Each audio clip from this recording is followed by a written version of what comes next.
Passons maintenant à l'assiette. Sur quoi peut porter l'obligation réelle environnementale? Naturellement, on va penser aux immeubles ruraux. C'est le berceau naturel. C'est dans ce contexte que la loi sur la biodiversité a prévu les obligations réelles environnementales. Et donc, tous les immeubles ruraux, qu'ils soient des immeubles par nature ou des immeubles par destination, comme des haies, des arbres, pourront bien entendu être grevés d'une ORE. Et donc, on va penser à des terrains qui sont en friche ou qui sont cultivés, des forêts, des mares, des haies. Parfois, quand on lit les textes qui ont présenté le texte relatif à l'ORE ou le guide du ministère relatif à l'ORE, on voit qu'on a même des sillons entre des champs.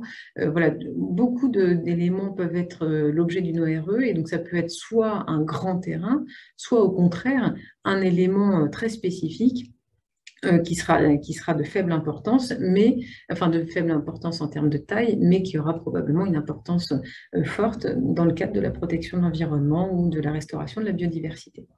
Donc ça, c'est clairement le berceau d'origine de l'ORE. Pour autant, rien n'impose dans le texte de limiter cette obligation réelle environnementale à un immeuble rural. Et donc, on pourrait tout à fait envisager d'autres